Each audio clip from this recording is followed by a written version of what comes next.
Kyathanpalli municipality మీద high tension వాతావరణం నెలకొన్నది అనేది ఒకసారి చూసుకుంటే అటు మంత్రిగా పనిచేస్తున్నటువంటి వివేక్ వెంకటస్వామి, అదేవిధంగా ఒకసారి ఎంపీ, రెండోసారి ఎమ్మెల్యే, తర్వాత ఇప్పుడు ప్రస్తుతం మాజీ ఎమ్మెల్యేగా కొనసాగుతున్నటువంటి బాల్కా సుమన్ మధ్య ఒక వార్ జరుగుతుంది అని మాత్రం చెప్పుకోవచ్చు.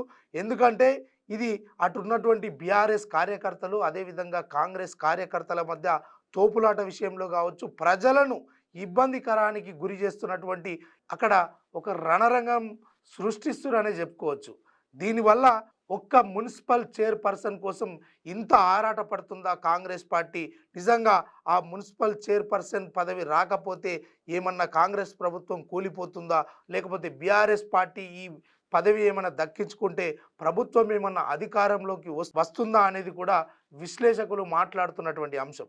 ఈ అంశం పట్ల ఇప్పటికే బాల్కా సుమన్ను అరెస్ట్ చేశారు. వైద్య పరీక్షల నిమిత్తం హాస్పిటల్కి కూడా తరలించినట్టుగా తెలుస్తూ ఉంది. అక్కడ ఉన్నటువంటి ప్రతి అప్డేట్ను ప్రతిదీ మీ ముందుకు తీసుకొచ్చే ప్రయత్నం చేద్దాం. మొత్తానికి బాల్కా సుమన్ను అరెస్ట్ చేయడం జరిగింది. వివేక్ వెంకటస్వామి ఎవరైతే ఉన్నారో ఈయన ఆధ్వర్యంలోనే ఈ అరెస్టులు అంటూ కొనసాగుతున్నాయంటూ చాలామంది బీఆర్ఎస్ కార్యకర్తలు కూడా వ్యక్తం చేస్తూ ఉన్నారు. మున్సిపల్ చైర్పర్సన్ల ఎన్నిక నిన్నటితో పూర్తయింది అని అనుకుంటే పొరపాటే. ఇంకొకటి, తెలంగాణ రాష్ట్రంలో క్యాతన్పల్లి హైటెన్షన్ వాతావరణం నెలకొంది. అక్కడ ఉన్నటువంటి 22 వార్డులలో అటు బీఆర్ఎస్ 10, కాంగ్రెస్ 7, సిపిఐ 4, ఇతరులు 1 గెలుచుకోగా ఎవరికీ సరైనటువంటి మెజార్టీ రానందున అక్కడ హంగు ఏర్పడింది. నిన్న ఏవైతే 11 మున్సిపాలిటీల్లో హంగు ఏర్పడిన కారణంగా నిన్నటితో ఆ ప్రక్రియ ముగిసిందనుకుంటే ఇంకా ఈ మున్సిపాలిటీకి సంబంధించినటువంటి విషయంలో ఎలాంటి నిర్ణయం రాలేదు. అందులో భాగంగా అక్కడ ప్రాతినిధ్యం వహిస్తున్నటువంటి వివేక్ వెంకటస్వామి మంత్రిగా ఉన్నారు.